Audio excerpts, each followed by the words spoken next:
Boa noite, então, fazendo aqui uma introdução para a gravação, né? Essa mensagem deve estar no YouTube. Se você está lá, veio lá no YouTube, fique à vontade de participar conosco dessa nossa igreja, né? Uma igreja, por enquanto, ela está totalmente na internet, não temos um local ainda. Se chama Igreja de Interlagos, porque nós estamos aqui na região de Interlagos. Você é bem-vindo, meu nome é Hélio. E vamos falar um pouquinho sobre Páscoa. Vai ser um pouquinho longo esse assunto, talvez ultrapasse aí o tempo que eu tenho, mas é um assunto muito bacana, muito legal, né? Tudo bem vocês ficarem, eu ficar de costa para vocês? Claro. Não tem problema? Então tá bom. Eu queria abrir em Romanos, capítulo 5, do 1 ao 11. Eu vou abrir aqui para vocês, na minha Bíblia, a Bíblia eletrônica aqui.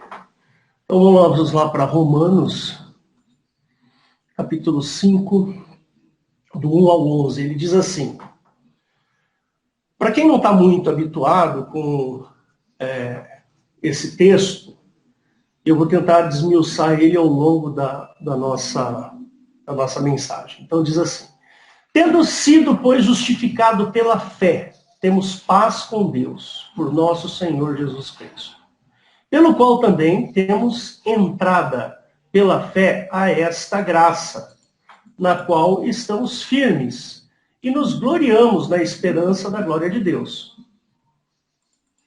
E não somente isto, mas também nos gloriamos nas tribulações, sabendo que a tribulação produz paciência, e a paciência, a experiência, e a experiência, a esperança.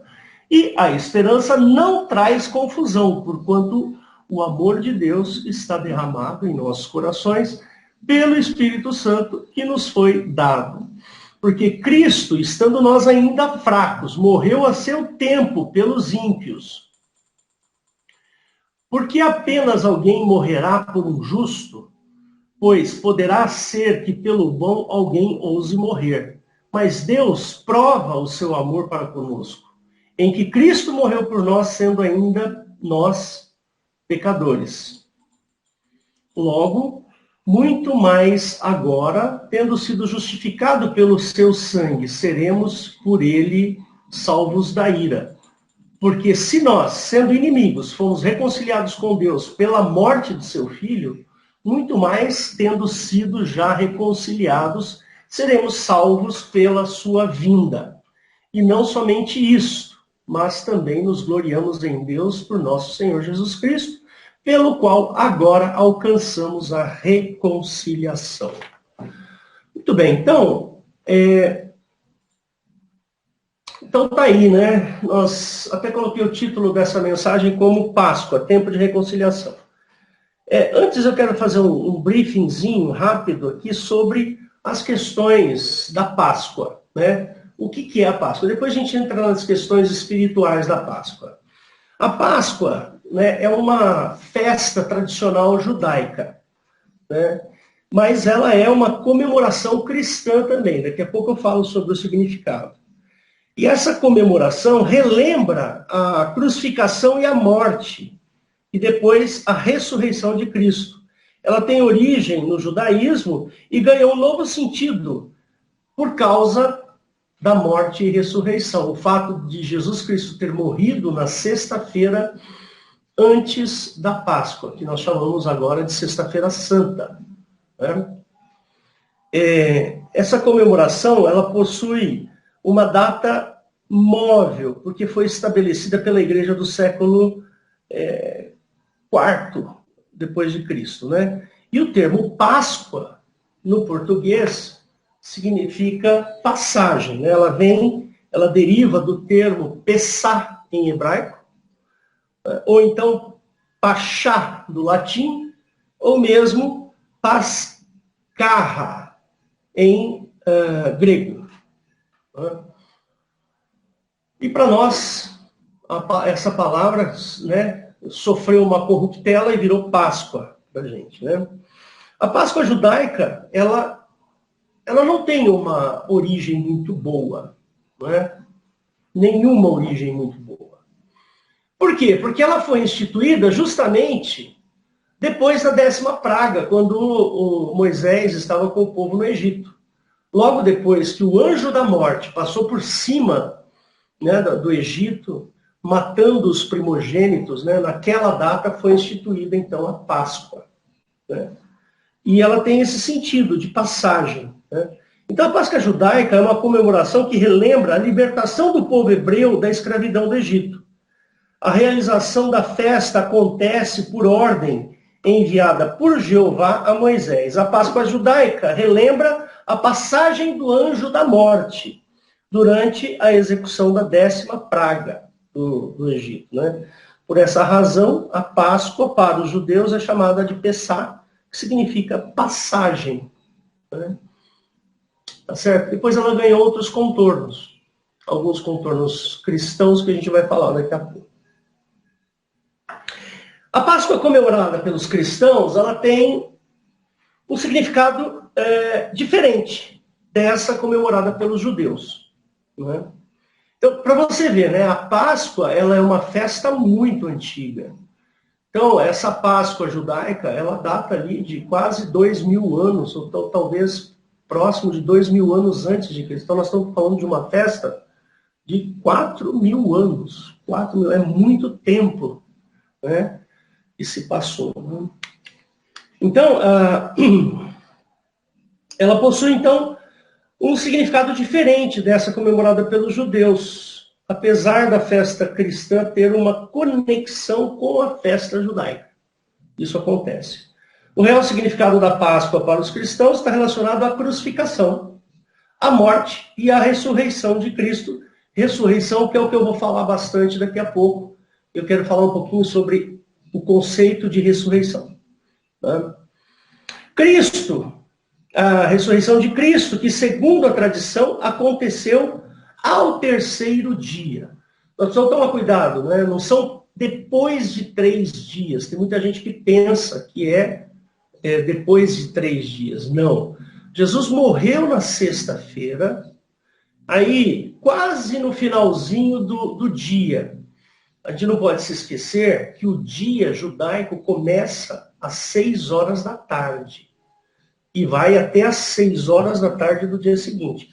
Nós, aqui do Ocidente, nosso dia começa à meia-noite, o que a gente chama de 0 hora, e vai até a meia-noite do dia seguinte. Para o judeu, não.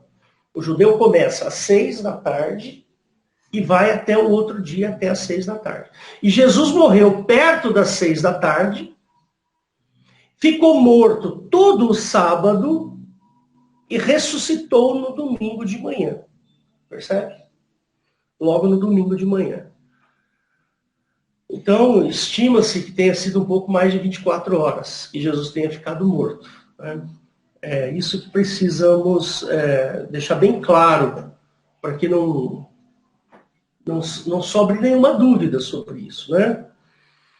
Então, a Páscoa, ela é uma comemoração de tradição cristã. Eu diria, se não a principal, como o Ben Eliette comentou. Ela é mais importante do que o Natal. Hoje, o Natal é uma festa importante porque ela está relacionada ao fim do ano, relacionada às férias e relacionado às questões comerciais, onde se trocam presentes. Mas a Páscoa, para o cristianismo, ela é a parte mais importante. Eu vou falar daqui a pouquinho sobre isso. Tá certo? Então, essa tradição cristã, ela evidencia a importância na crença da ressurreição. O cristianismo todinho está baseado na ressurreição. E eu vou falar mais daqui a pouco. A importância que a ressurreição de Cristo tem dentro do cristianismo, ela é reforçada por uma fala do apóstolo Paulo, que está em 1 Coríntios capítulo 15, eu vou ler para vocês, no verso 14. Que é justamente assim, uma das coisas mais importantes para a gente. Né? Por que ele está falando? O que ele está falando aqui nesse capítulo 15 de 1 Coríntios? Depois você lê ele mais atentamente, e você vai perceber que ele está justamente falando sobre ressurreição o tempo inteiro. E lá no versículo 14 ele fala assim: e se Cristo não ressuscitou, logo é vã a nossa pregação, e também é vã a vossa fé. Se Jesus Cristo não ressuscitou, é em vão, é besteira o que nós estamos pregando, e a sua fé também é besteira. Percebe? Essa é a questão toda. A ressurreição, ela é o elemento fundamental na crença cristã, que tem se perdido. E eu tenho pregado isso aqui, assim, largamente, abundantemente. Eu tenho falado sobre ressurreição de maneira muito importante. Então, nós precisamos tomar um certo cuidado, porque se nós nos professamos cristãos, então nós temos que crer na ressurreição, porque a base do cristianismo é a ressurreição. Não existe cristianismo sem a ressurreição de Cristo, tá bom? E muita gente pensa, o pior de tudo, é que a ressurreição de Cristo aconteceu no espiritual. Não, ela aconteceu fisicamente, né? Fisicamente. Foi um evento físico. Jesus estava morto, o coração dele parou de bater, a carne dele começou a apodrecer, né? E logo em seguida ele ressuscita, mas ele ressuscita numa condição diferente. Uma condição para não morrer mais. Então Jesus ressuscita num corpo... Pega meu bebê para mim, por favor. Ele ressuscita no mesmo corpo que ele tinha antes, porém numa condição atemporal, né? Jesus venceu a corrupção. Eu sempre digo aqui que o pior inimigo do homem é o tempo. O tempo é o maior inimigo do homem. Por quê? Porque à medida que o tempo passa, eu me aproximo da morte. Essa é a questão. À medida que o tempo vai passando, eu vou morrendo. Então nós precisamos tomar um certo cuidado com o que nós cremos. A gente precisa crer corretamente, não é crer de qualquer jeito. Outro dia eu vi uma figura na internet, alguém me mandou por um grupo de WhatsApp, alguma coisa assim, um Cristo morto e o Espírito de Cristo saindo dele. Percebe? Tentando dar um ar de espiritualidade naquilo, mas isso não acontece. Isso não aconteceu com Cristo. Não foi o Espírito que... Não. É o corpo todo de Cristo, porém numa condição atemporal. Jesus Cristo, ele ressuscitou num corpo glorificado, que a gente chama isso, né? E para a gente poder falar sobre isso, eu leio aqui um versículo que está em Lucas, capítulo 24, verso 30... deixa eu ver. Verso 36. Lucas, eu vou pôr aqui para vocês verem. Lucas, capítulo 24, verso 36. Irmãos, eu me baseio na Bíblia. A minha fé está baseada no que a Bíblia declara. Ele fala assim, no verso 36. Está aqui, ó. Ele fala assim, e falando entre eles destas coisas, o mesmo Jesus se apresentou no meio deles e disse-lhes, paz seja convosco. Então os apóstolos estavam lá, reunidos. Aí Jesus apareceu lá para eles. Jesus apareceu, né? E eles, espantados e atemorizados, pensavam que viam algum espírito. Né? E ele lhes diz, por que estáis perturbados e por que sobem tais pensamentos aos vossos corações? Vede as minhas mãos e os meus pés, que sou eu mesmo, apalpai-me e vede, pois um espírito não tem carne e nem ossos, como vedes que eu tenho. Então, Jesus morreu, ressuscitou e voltou. Voltou à vida. E era o mesmo Jesus. Vede que sou eu mesmo. Põe aí o dedo aqui na minha ferida. Ele está falando isso. Apalpa-me, pega-me, né? E vede, pois um espírito não tem carne e nem ossos, como vedes que eu tenho. Então, Jesus não ressuscitou em espírito, ressuscitou em carne. A carne de Jesus voltou à vida. Essa é a questão. Mas vamos continuar, daqui a pouco a gente fala mais sobre isso. Muito bem. O trecho reforça que sem a Páscoa, ou seja, sem a crença na ressurreição, não haveria sentido na prática da fé cristã. Não existe cristianismo sem crença na ressurreição. Percebe? A morte e ressurreição de Cristo são particularmente importantes, pois, para os cristãos, o ato de Cristo oferecer-se em sacrifício salvou a humanidade dos seus pecados e deu-lhes a perspectiva de uma nova vida. Eu gostei muito bem do que a Eliette falou no começo. Ela falou assim, a nossa fé, nós cremos na vida eterna.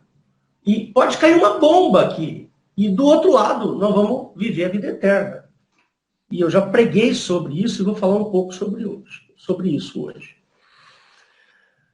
Bom, esses são os aspectos, vamos dizer assim, mais importantes a respeito da crença na Páscoa. Né? Se a Páscoa é uma fé cristã, uma vez até conversando com um amigo meu, que estava fazendo uma mistura muito grande sobre cristianismo, eu falei assim, bom, se eu creio no Alcorão, por exemplo, eu vou lá no Alcorão e eu creio em tudo que está lá, eu me transformo num muçulmano.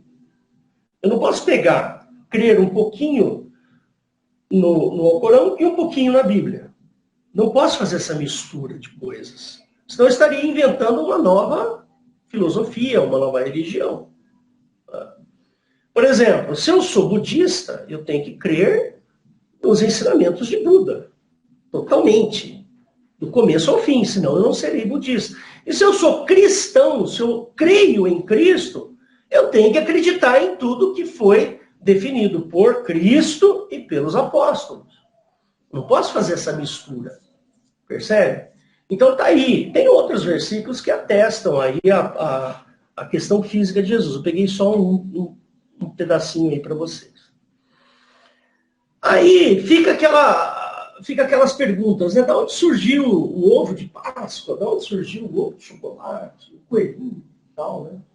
Então, isso tudo vem de uma tradição do hemisfério norte, principalmente naqueles países mais frios que tem lá na Europa, né? Então, lá no hemisfério norte, a Páscoa ela acontece na primavera. O que é outono para nós agora, para eles é primavera. Né? E lá a neve está derretendo, o calor está chegando. E um dos primeiros animais a saírem das tocas são os coelhos. Então, o coelho lá é um prenúncio de que a Páscoa está próxima. Percebe? Então, aí ficou essa tradição de que o coelho anuncia a Páscoa. Percebe? Mas não é, isso é uma questão ali do tempo mesmo, né? Do calor, está chegando, a neve derretendo e o coelhinho saindo. E mais, ele sai com um monte de coelhinho junto, né? Ele ficou hibernando lá, né? Então, por isso que se chama coelho da Páscoa.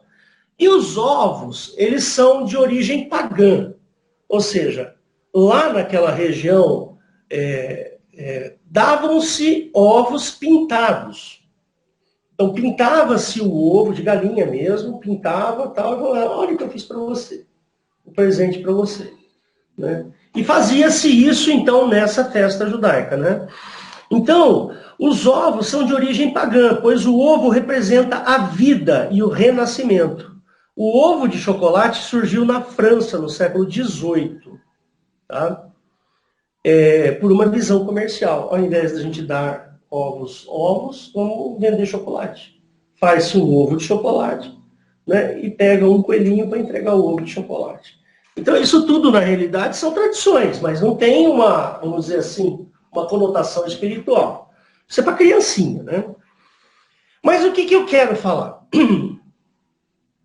Eu quero falar sobre a questão da ressurreição, né? A questão da ressurreição, que ela é basicamente a base, né? Basicamente, eu não falei besteira. A ressurreição é basicamente a nossa fé. Eu preciso crer na ressurreição para que eu me torne um cristão de verdade. Então, se você está pensando em outra coisa, esquece. Não é o que a Bíblia fala, né? Nunca se esqueça, eu gosto muito desse versículo, que é o que está lá em João, capítulo... eu acho que é 1 João, capítulo... Eu não tenho errado aqui, deixa eu ver isso. É 1 João... Cadê? Eu acho que é 1 João 2, capítulo 25. Esse versículo 25. Exatamente, eu anotei errado aqui. Então tá aqui, ó. 1 João 2, verso 25. E a promessa que ele nos fez é a vida eterna. Então, essa é uma promessa de Cristo. Cristo nos promete a vida eterna. Então, mas como é que nós podemos entrar na vida eterna se nós somos mortais e pecadores? Como é que eu faço isso? Eu não posso entrar na vida eterna sendo mortal e pecador. Eu preciso sair da condição de pecador. Nunca se esqueçam, meus queridos irmãos, que a palavra pecado não é fazer maldades, hein? Cuidado com esse conceito de pecado. O pecado a que a Bíblia se refere o tempo inteiro é não conseguirmos cumprir o que está na lei de Moisés. Nunca se esqueçam disso. Jesus veio para que nós pudéssemos ter acesso a Deus sem que nós cumpríssemos a lei de Moisés. A lei de Moisés são 613 mandamentos e ordenanças. Tem os 10 mandamentos lá que todo mundo conhece, mas são 613 mandamentos e ordenanças. E lá em... eu sempre esqueço o versículo, eu acho que é Deuteronômio 28 ou 29, né? É 28:15, não é? É 28:15. Vou ler aqui para vocês. 28:15. Ele fala assim, olha que interessante, isso é Jeová falando, não pode esquecer disso, tá? É Jeová falando sobre a lei. Então ele fala assim, será, porém, que se não deres ouvidos à voz de Jeová, teu Deus, para não cuidares de cumprir todos os seus mandamentos e os seus estatutos que hoje te ordeno, então virão sobre ti todas estas maldições e te alcançarão. E aqui ele faz um rol de maldições. Obrigado, mano. Ele faz um rol de maldições. Maldito serás tu na cidade, maldito serás no campo, maldito seu cesto, a tua assadeira, maldito o fruto do teu ventre, o fruto da tua terra, as crias das tuas vacas, das tuas ovelhas, maldito serás ao entrares, maldito serás ao saíres. Jeová mandará sobre ti a maldição, a confusão e a derrota em tudo em que puseres a mão para fazer, até que sejas destruído e até que repentinamente pereças por causa da maldade das tuas obras, pelas quais me deixaste. Jeová fará pegar em ti a pestilência, até que te consuma da terra e que passas a possuir. E Jeová te ferirá com a tísica, com a febre, com a inflamação, com o calor ardente, com a secura, com o crestamento, não sei o que é isso, com a ferrugem, e te perseguirão até que pereças, e assim vai. É um rol de maldições. Então, quando a Bíblia fala em Jesus morreu por causa dos nossos pecados, ela está falando que Jesus morreu para que a lei deixasse de ter jurisdição sobre nós. Eu até gosto de falar esse termo, temos aqui um advogado, né, o Felipe. Então, por exemplo, eu estou no Brasil, eu estou sob a jurisdição brasileira. Tá certo? Se eu, por exemplo, sair com uma garrafa de uma bebida alcoólica na mão na rua, não tem problema. Nos Estados Unidos, você tem problema. Lá é proibido você sair com uma garrafa de bebida alcoólica na rua. É outra jurisdição. Eu estou na jurisdição de Jeová. Eu preciso sair da jurisdição de Jeová para que eu possa ter acesso à vida eterna. Por quê? Porque ninguém consegue Quando a Eliette falou no começo assim, que Jesus morreu e a cédula foi riscada. Que cédula é essa? É essa daqui, da lei. A lei foi riscada. Pronto, velho, você não tem mais que cumprir os 10 mandamentos, ou todos os 613 mandamentos e ordenanças. Então é assim, ele não pode falar pecado de uma maneira como sendo um pensamento, uma raiva, um ódio, isso e aquilo. Não, não é isso que Jesus está fazendo. Jesus está tirando a jurisdição. Quando ele morre na cruz, ele tira aquele que crê da jurisdição da lei de Moisés. Então é isso que nós precisamos entender. E lógico, né? Um monte de outras coisas acontecem, né? Depois a gente pode até conversar mais sobre isso. Então, como é que eu saio da jurisdição do Velho Testamento e passo para a jurisdição de Cristo? Que ele diz, um novo mandamento vos dou. Tem que tomar cuidado com esse versículo também. Muita gente fala errado esse versículo. Jesus falou, um novo mandamento vos dou, que vos ameis uns aos outros, como eu vos amei. Então, o padrão de amor é o padrão de Cristo, não é como... como é que fala? O pessoal fala? Amar teu próximo como a ti mesmo. Não. Isso é o que está lá no Velho Testamento. Jesus fala assim, não é isso. É um novo mandamento que eu vou dar para vocês. Qual é? Que vos ameis uns aos outros como eu vos amei. Não é como a ti mesmo, não. Tá? Muito bem. No contexto bíblico, presta bem atenção. No contexto bíblico, corpo, alma e espírito coabitam no mesmo lugar. Né? Participam de um mesmo destino e são inseparáveis. Não existe separação do corpo, da alma e do espírito. Então, a ressurreição pressupõe que o mesmo corpo, porém de modo transformado e incorruptível, volte à vida. Percebe? Mas se o cara morreu embaixo da bomba atômica, explodiu a bomba atômica, o cara morreu lá e tal. Deus é Deus, ele pode juntar todos os pedacinhos e formar um outro. Isso aí é da obra de Deus. A morte, quando a gente fala em morte, a gente fala em corrupção total. Ou seja, o corpo humano vai ser digerido, vai ser desaparecido, vão ficar ossos, cabelos, e às vezes nem isso. Mas como é que vai acontecer a ressurreição? Isso é um problema de Deus, não é meu. Isso é um problema de Deus, e Deus é poderoso para recompor, tá certo? Então, a gente precisa tomar um certo cuidado, quando a gente lê a Bíblia, né, a Bíblia, lá dentro da Bíblia, não se vê essa característica humana separada do próprio corpo. Por exemplo, quem é o Hélio? O Hélio é o Hélio. Eu tenho características, eu tenho personalidade, eu tenho convicções, eu tenho pensamentos, eu tenho cicatrizes no meu corpo, eu tenho 1,90 m de altura, eu peso 150 quilos, e assim vai. O Hélio é uma pessoa para Deus. E essa pessoa que o Hélio é o que vai entrar no reino de Deus, percebe? É essa pessoa, não vai ter uma outra pessoa entrando com as minhas características. Por isso que a ressurreição de Cristo foi na mesma pessoa de Cristo. Então nós precisamos tomar um baita cuidado aí. Deixa eu voltar aqui para você me ver. Peraí. Nós precisamos tomar um baita cuidado com isso. Porque se nós pensarmos de maneira diferente, nós estaremos desfigurando o cristianismo. E nós não podemos fazer isso, desfigurar o cristianismo.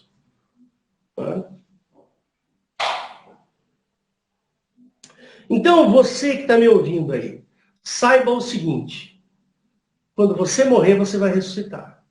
E não vai ser em outro lugar ou com outra coisa. Como se prega, por exemplo, na reencarnação.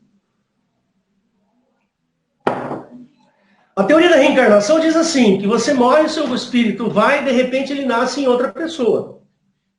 pode ser outra mulher, pode ser daqui a 10 anos, daqui a 100 anos, daqui a 1000 anos, pode ser daqui a 10 minutos. Então sai de dentro de você o seu espírito, a sua alma, o seu perispírito, e etc, etc, e vai morar em outro corpo. Com outra característica, outra personalidade, outra pessoa. Percebe? E não é isso que Jesus faz. Jesus faz uma promessa pessoal. É para mim, é para o Hélio, né? Por causa disto, nós temos o termo ressurreição, que significa um corpo morto volta à vida. Então imagina uma pessoa morta que voltou à vida. Esse é o significado da palavra ressurreição. É o que aconteceu com Jesus depois da sua morte. O corpo morto de Jesus voltou a viver, né? Que é o que está lá em João 20, 27. Essa música que você está ouvindo é o meu vizinho que gosta de ouvir música alta, tá? É que agora até que está uma música bonitinha, mas às vezes não é não, uma coisa pesada. João 20, verso 27. Então tá aqui, ó. Ele fala assim: depois disse a Tomé, põe o teu dedo e vê as minhas mãos, e chega a tua mão e põe aqui do meu lado, onde Jesus tinha sido cortado aqui, né? Não sejas incrédulo, mas crente. Então Jesus está falando aqui de uma pessoa, de um corpo. Ah, mas Jesus não foi para o céu? Foi. Ele não ascendeu, né? Lá em Atos, capítulo 1, Jesus sobe. Ele vai à direita do Pai. Sim, é Jesus que foi. Não é outra coisa. Um pedaço é o corpo de Jesus está lá. Ué, mas como é que pode um corpo físico entrar no mundo espiritual? Isso é coisa de Deus, irmãos. É Deus que faz essas coisas. E ele não precisa explicar muito. É o que vai acontecer, é o que está na Bíblia. Né? Você pode até não gostar. Nós temos que lembrar o seguinte, que todas essas misturas, toda essa miscelânea de ideias que nós temos hoje em dia, por exemplo, essa imagem que eu mostrei, que eu falei para vocês, de um Jesus crucificado e um Jesus subindo, né? Então, Jesus morto na cruz e a alma, o espírito de Jesus subindo. Foge completamente. Isso é diabólico. Isso não é cristão, é diabólico. Por quê? Porque não é assim que a Bíblia fala. Ora, inventa outra religião. Vai, sabe, faz que nem os testemunhos de Jeová. Pegaram a Bíblia, mudaram ela tanto, que eles nem em Jesus acreditam. Tudo bem. Cada um faz o que quer. Mas se você professa sua fé em Cristo e quer a ressurreição de Cristo, você tem que acreditar na ressurreição. É isso que acontece. Muito bem. Essa mistura de ideias que a gente tem, a gente não pode esquecer que o ser humano, ele sempre busca um significado para a dor e para a morte. A morte não é uma coisa simples para o ser humano. É uma coisa difícil. Quando uma pessoa morre, um ente querido morre, nós sofremos. Há um sofrimento muito grande. A gente não quer morrer. A gente não quer ver um ente querido morrer. Percebe? Mas vai chegando a hora, vai chegar uma hora que vai acontecer. Não tem como a gente escapar. E isso dói naqueles que ficam. Então nós precisamos de alguma coisa para crer. Nós precisamos nos agarrar a algum sentimento, algum pensamento, alguma filosofia. Então toma cuidado para você não pegar uma filosofia errada. Um argumento errado. Não faça isso. Nós precisamos cuidar para que, na nossa morte, as pessoas que ficarem, ter a certeza de que, embora eu tenha morrido, eu ressuscitarei. E isso é consolo. Eu vou mostrar para vocês. Esse consolo da ressurreição eu vou mostrar para vocês agora. Está em 1 Tessalonicenses. Deixa eu achar aqui primeiro. Eu não ia falar isso, mas já que surgiu o assunto, eu vou falar. Capítulo 4, de 13 a 18. Nós precisamos tomar cuidado com isso, viu, irmãos? Vamos lá. Deixa eu colocar aqui.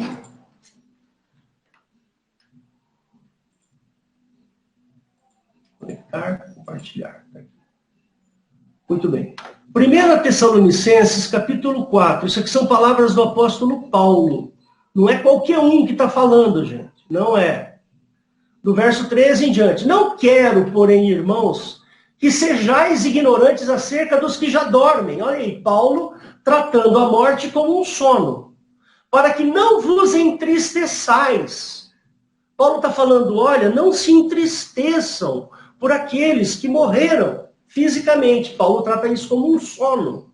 Para que não vos entristeçais como os demais que não têm esperança. Porque se cremos que Jesus morreu e ressuscitou, assim também aos que em Jesus dormem, ou seja, morreram, Deus os tornará a trazer com ele. Está aqui a ressurreição. Tá?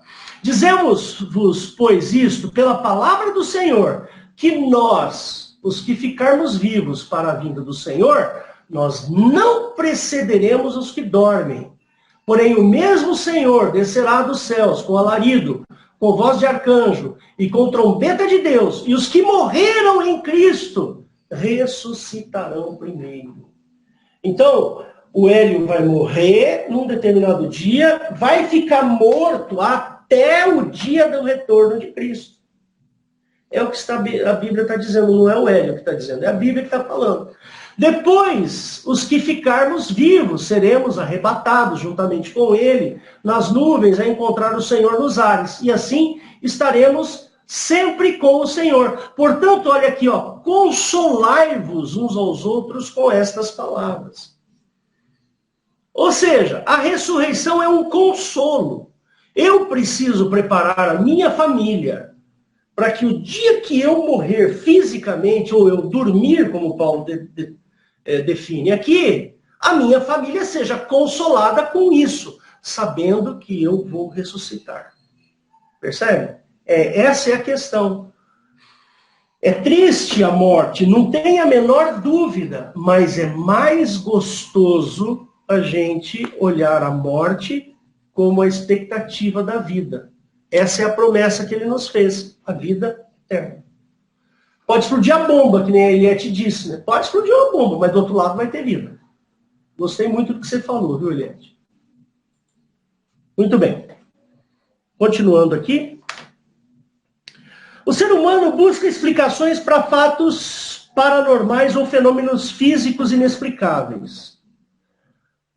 Existem fenômenos paranormais? Sim, o diabo age. Ele está agindo. Ele precisa fazer alguma coisa para você ficar descrente, para você perder a fé em Cristo. Existem fenômenos físicos que não são explicáveis ainda? Existe, eu já falei tantas vezes aqui. Né? No caso lá daquela questão do fósforo, até alguns animais, que no trato digestivo dele acumula muitos gases à base de fósforo. E quando o bichinho morre, aqueles gases saem, em contato com o oxigênio pega fogo. Aí você fala, nossa, é a alma do bichinho que está saindo. Não é um fenômeno físico que até então não estava explicado. E assim vai. Existem muitos fenômenos que não são explicados, né?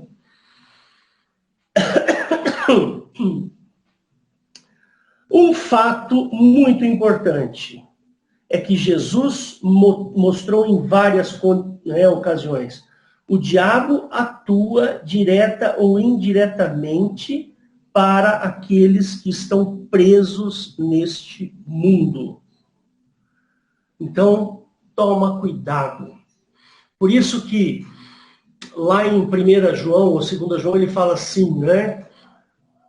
Que nós devemos odiar o mundo. Né? Aqueles que são amigos do mundo são inimigos de Deus. E aqueles que são amigos de Deus são inimigos do mundo.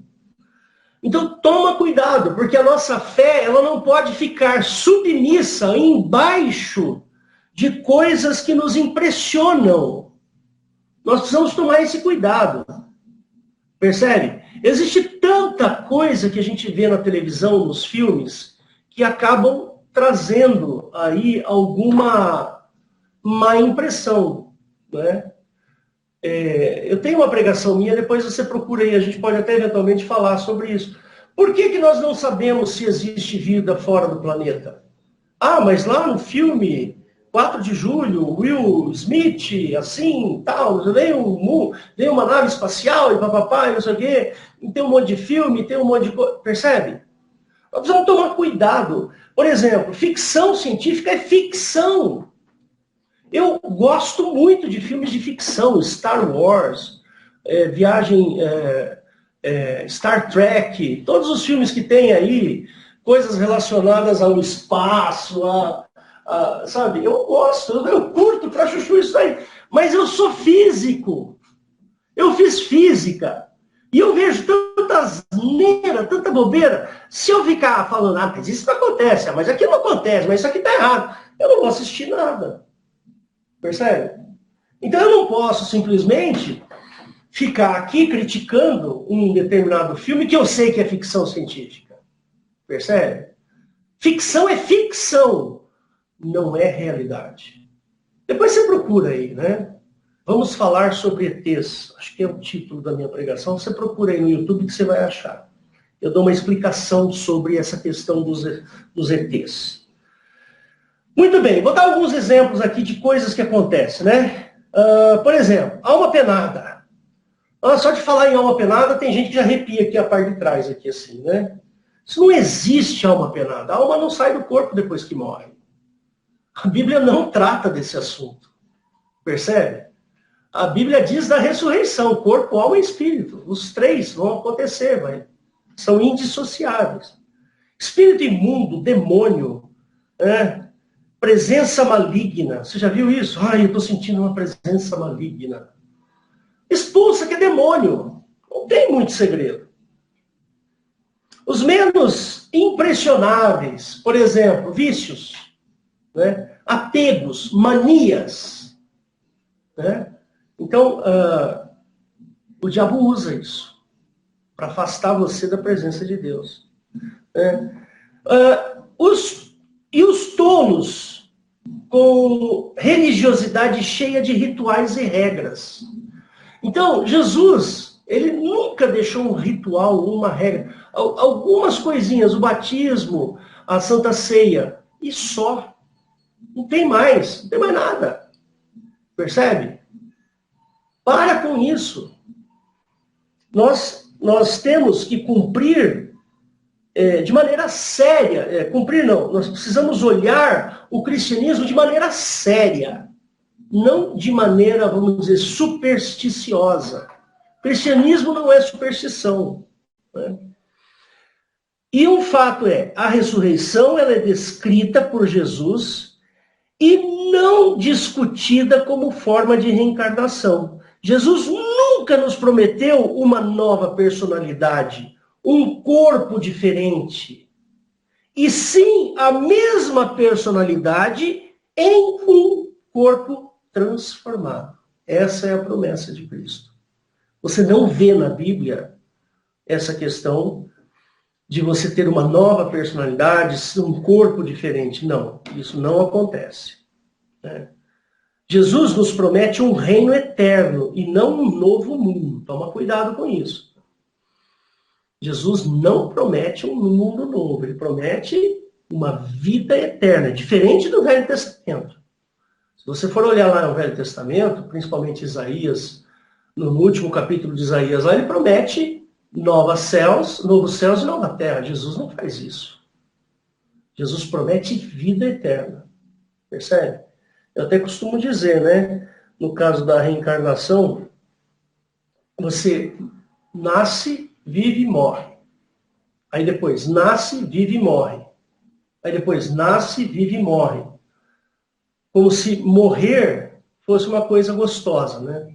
Passei uma vez pela morte, depois eu passo mais uma vez pela morte, depois mais uma vez pela morte. Ou seja, eu vou ficar nascendo e vivendo a vida, a eternidade. Não é isso que Jesus nos promete. Jesus nos promete uma vida eterna. É diferente. Muito bem.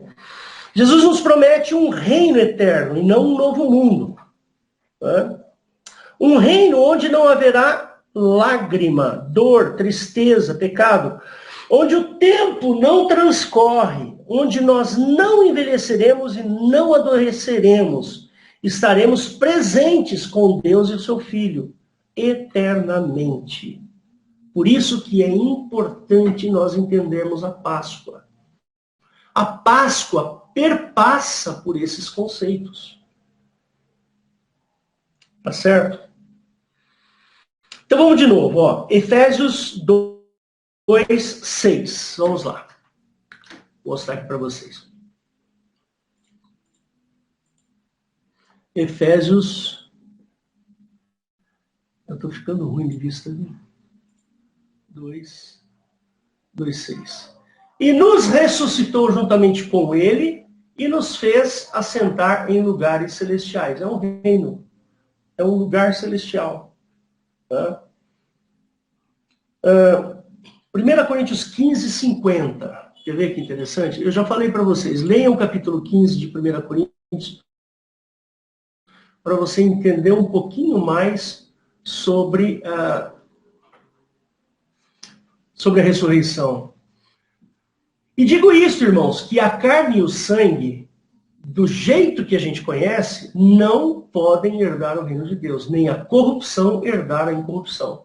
Por isso que o nosso corpo vai ser transformado. Né? Ele fala isso no 51. Aqui vos digo um mistério. Olha só a palavra mistério. Aqui, ó. Nem Paulo sabia. Aqui eu vos digo um mistério. Na verdade, nem todos dormiremos, mas todos seremos transformados. Num momento de tempo, num abrir e fechar de olhos, ante a última trombeta, porque a trombeta soará e os mortos ressuscitarão incorruptíveis. E nós seremos transformados. Nosso corpo passará por uma transformação e nós adquiriremos a incorruptibilidade. Porque convém que isto que é corruptível se revista da incorruptibilidade. Está vendo aqui, ó? Suponha que você esteja viva, Rosana. No dia que Jesus voltar, o corpo corruptível da Rosana vai ser revestido de incorruptibilidade. Não é o Hélio que está inventando coisa. E isto que é mortal vai se revestir da imortalidade.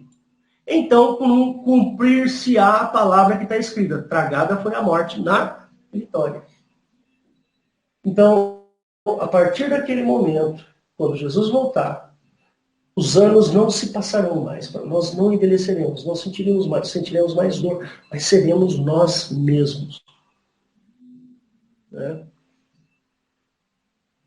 E estaremos presentes com Deus em 1 Tessalonicenses 4, de 13 a 18, que a gente já leu. Né?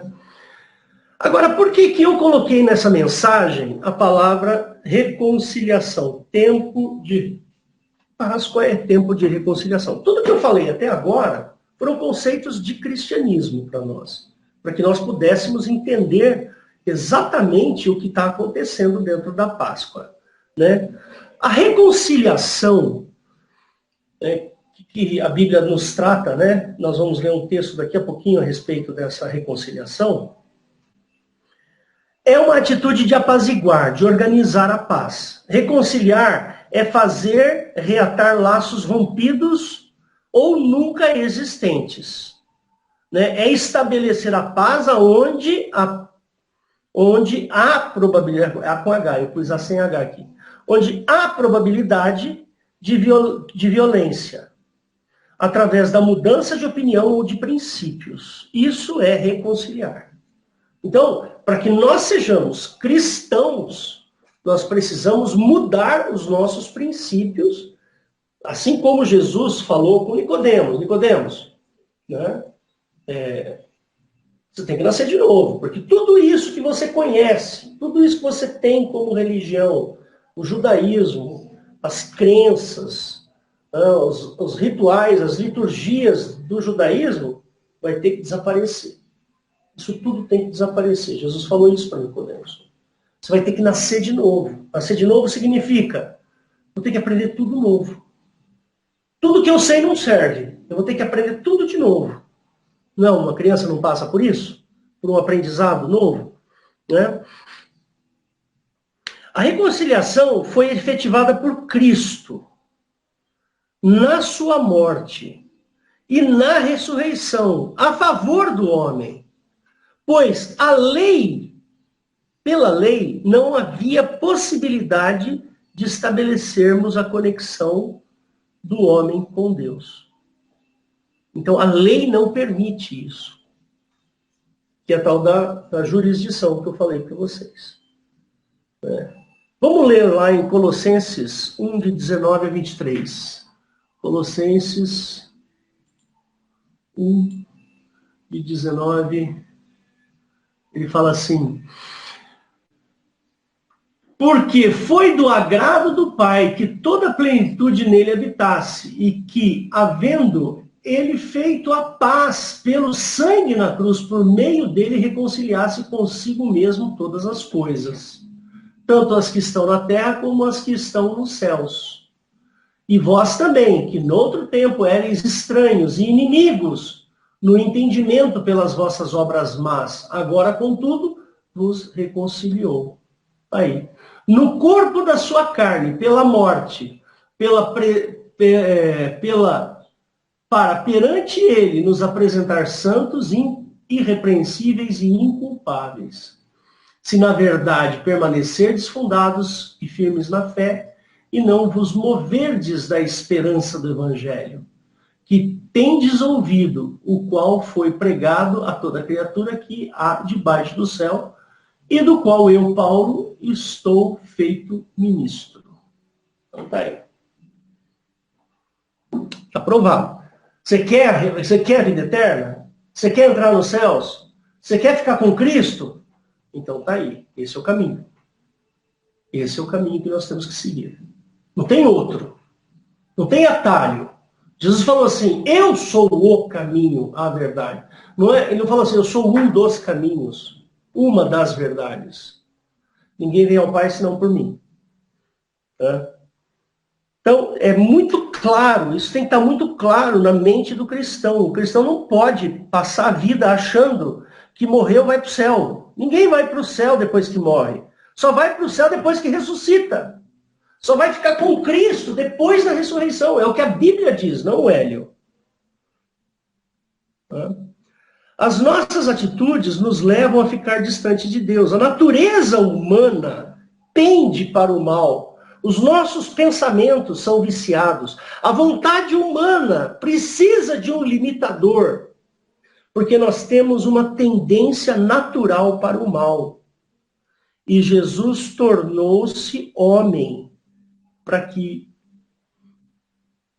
reconciliar o outro, o homem, a humanidade com Deus. Essa é a sacada da obra de Cristo. Então tem uma coisa muito interessante que talvez você não tenha percebido ainda. Né? Por que a Bíblia fala que Jesus morreu sem pecado? Vocês já pararam para pensar nisso, né? Por que Jesus morreu sem pecado? Jesus morreu sem pecado porque ele cumpriu a lei. Ou seja, Jesus nunca deixou de cumprir uma vírgula do que estava na lei.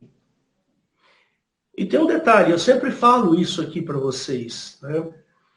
O inferno, ele só existe por causa do pecado.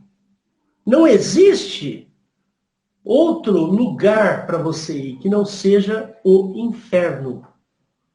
Percebe? O inferno é o destino do ser humano. Porém, Jesus não ficou satisfeito com isso. Aí ele foi lá. Bom, deixa eu só voltar um pouquinho antes dessa fala, né? Jesus, ele foi lá e cumpriu a lei. Ou seja, quando Jesus morreu na cruz, eu já falei isso, não havia pecado em Cristo. Ora, como é que uma pessoa pode morrer se ela não tem pecado? Mas Jesus morreu. Onde é que Jesus foi parar pela morte? Foi parar no inferno.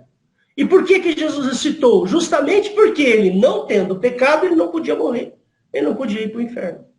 Percebe? Por isso que houve ressurreição. Essa é a grandeza da obra de Cristo. E aí Jesus fala assim, aqueles que creem em mim, ainda que esteja morto, viverá. Né? Aquele verso de João 1:12, que ele fala assim, né?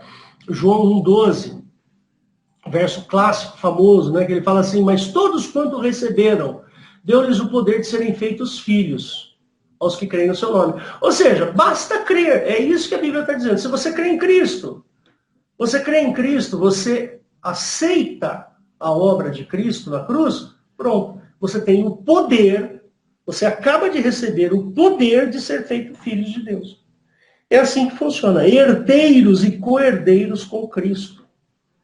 Né? Por isso que lá em... Onde é que é? Só um minutinho, vou achar aqui. Eu acho que é. Ele fala que ele riscou lá, Eliette. Onde é que está? Ele riscou a cédula que era contra nós. Colossenses. Depois é isso aí.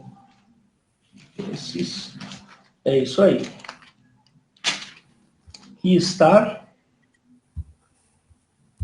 Deixa eu ver, Colossenses. Achei para mim.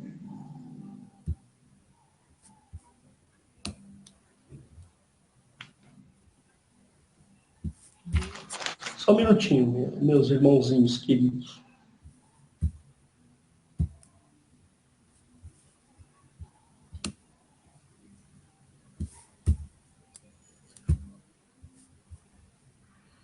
Poxa vida, hein? Estamos morrendo de Bíblia aqui. Vou achar aqui. Essa tem Efésios, viu, pastor Hélio? Oi? Que riscou a cédula? Está em Efésios. Eu estava certo, estava aberto em Efésios mesmo, né? Deixa eu ver aqui.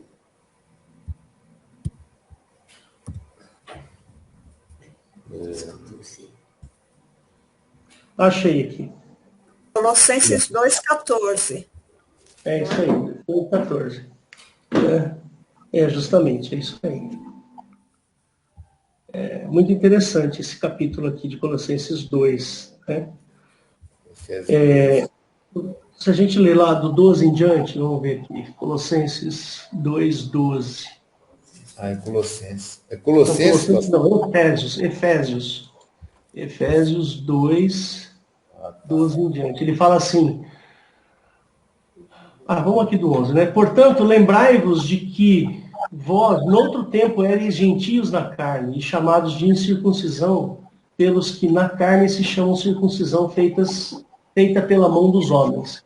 Que naquele tempo estáveis sem Cristo, separados da comunidade de Israel, e estranhos às alianças da promessa, e não tendo esperança e sem Deus no mundo. Mas agora Cristo, em Cristo Jesus, vós que antes estáveis longe, pelo sangue de Cristo, chegastes perto. Porque Ele é a nossa paz, o qual de ambos os povos fez um, derrubando a parede de separação que estava no meio. Que parede é essa? É a lei. Né? Na sua carne desfez a inimizade. Né? Isto é, a lei dos mandamentos. Ele está falando que a lei dos mandamentos é o quê? Inimizade. Que consistia em ordenanças para criar em si mesmo, dos dois, um novo homem fazendo a paz. Pela cruz, reconciliar ambos com Deus em um corpo, matando com ele as inimizades, a lei, né? E vindo ele, evangelizou a paz, a vós que estáveis longe, e a vós que estavam perto, porque por ele, ambos temos acesso ao Pai em um mesmo Espírito. Assim, que já não sois estrangeiros nem forasteiros, mas concidadãos dos santos e da família de Deus, edificados sobre o fundamento dos apóstolos e dos profetas, que Jesus Cristo é a principal pedra de esquina, no qual todo edifício bem ajustado cresce para templo santo no Senhor, no qual também vós juntamente sois edificados para a morada do Espírito. Mas ainda não é o versículo que eu queria, mas serve. É Efésios, pastor, Colossenses 2,14. Então vamos lá, Colossenses 2,14. Estamos ruim de Bíblia, hein, irmãos? 2,14. Então ele fala assim, é verdade, é isso aí. Vamos ler aqui É isso aí, ó. Vamos lá. É muito bom, verso 6 em diante. Como, pois, recebestes o Senhor Jesus Cristo, assim também andai nele, arraigados e edificados nele, e confirmados na fé, assim como fostes ensinados, nela abundando em ação de graças. Tende cuidado para que ninguém vos faça presa sua, por meio de filosofias, olha aqui, ó, e vãs sutilezas, cuidado com o que vocês creem. Eu vivo falando isso. Cuidado. Segundo a tradição dos homens, segundo os rudimentos do mundo, e não segundo a Cristo. Porque nele habita corporalmente toda a plenitude da divindade. E estáis perfeitos nele, que é a cabeça de todo principado e potestade, no qual também estáis circuncidados, não com a circuncisão feita por mão no despojo do corpo dos pecados da carne, mas a circuncisão de Cristo, sepultados com ele no batismo, nele também ressuscitastes pela fé no poder de Deus, que o ressuscitou dentre os mortos. E quando vós estáveis mortos nos pecados e na incircuncisão da vossa carne, vos vivificou juntamente com ele, perdoando-vos todas as ofensas, havendo riscado a cédula, ou seja, a carta, a lei, que era contra nós nas suas ordenanças, a qual de alguma maneira nos era contrária, e a tirou do meio de nós, cravando-a na cruz. Foi isso que Jesus fez. A cruz de Cristo, ela é importante por causa disso. Porque a lei deixou de ser, a lei de Moisés deixou de ser jurisdição para nós. E despojando os principados e potestades, os expôs publicamente e deles triunfou em si mesmo. Então tá aí. Essa é o verdadeiro caminho que nós temos que tomar com relação a Cristo. E essa reconciliação, né? Essa reconciliação que Jesus fez com o seu corpo. Jesus usou o corpo dele para que o homem se reconciliasse com Deus, tivesse contato com Deus.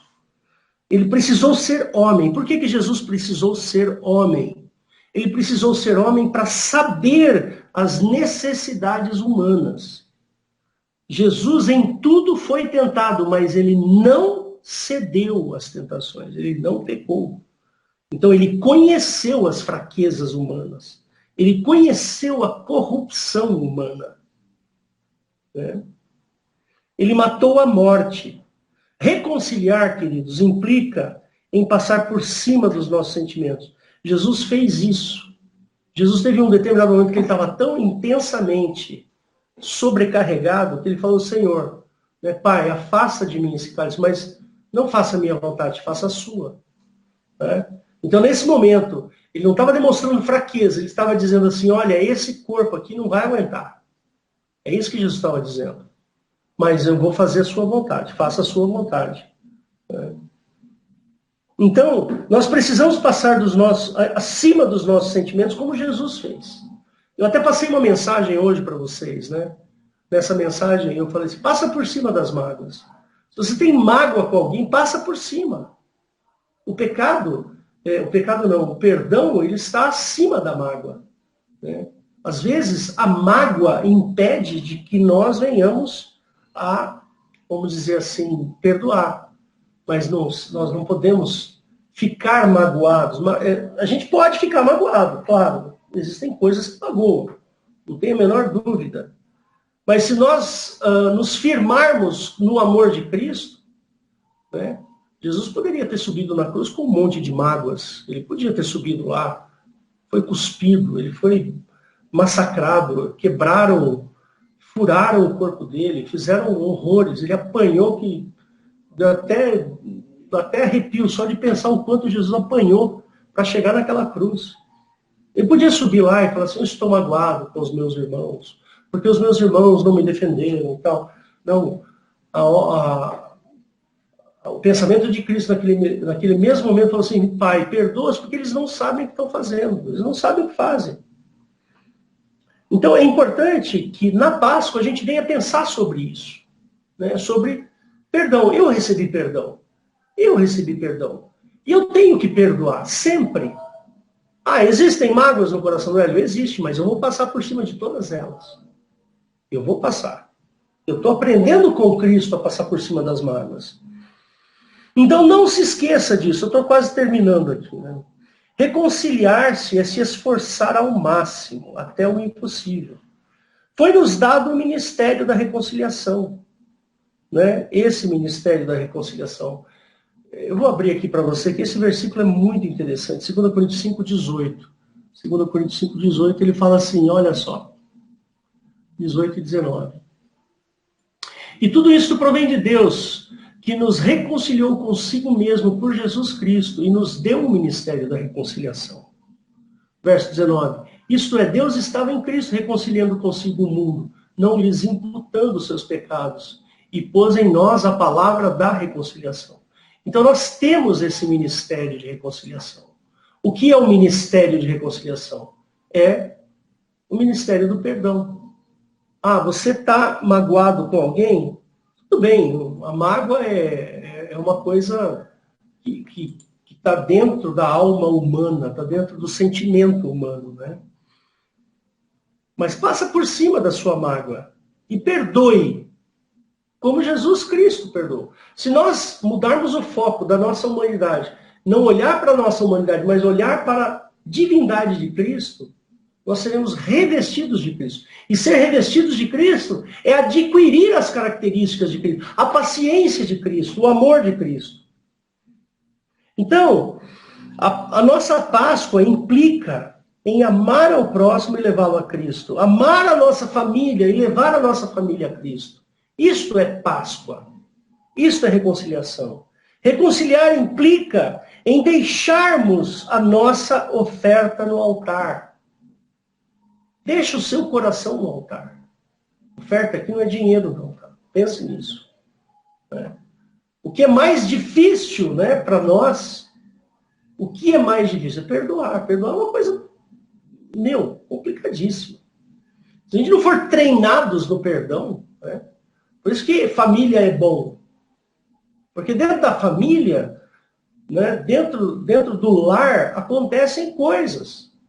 Uma hora eu estou de mau humor, uma hora eu falo uma palavra grossa, uma hora eu falo isso. Mas a gente vai lá, me perdoa, filho. Eu estava nervoso na hora. O melhor lugar para se praticar o perdão é dentro de casa. É dentro da família. Prática do perdão, irmãos, está dentro da gente. Não significa que você vai conviver com aquela pessoa que você está perdoando. Percebe? Não significa convivência. Entendeu? Significa que você está passando por cima dos seus sentimentos. Isso é Páscoa. Jesus passou por cima dos sentimentos. Você acha que Jesus gostou de ir para a cruz? Você acha que foi o quê? Um passeio no parque? Ir para a cruz? Não mesmo. Jesus sofreu horrores ali. Mas ele foi. E é assim que a Páscoa também tem que ser para nós. Tá bom? Então é isso. Fiquem com essa mensagem. Que Deus abençoe a todos. E tenham aí um bom restinho de domingo de Páscoa. Tá bom? Deus abençoe. Eliette, é com você. Eu vou passar aqui para mexer na gravação.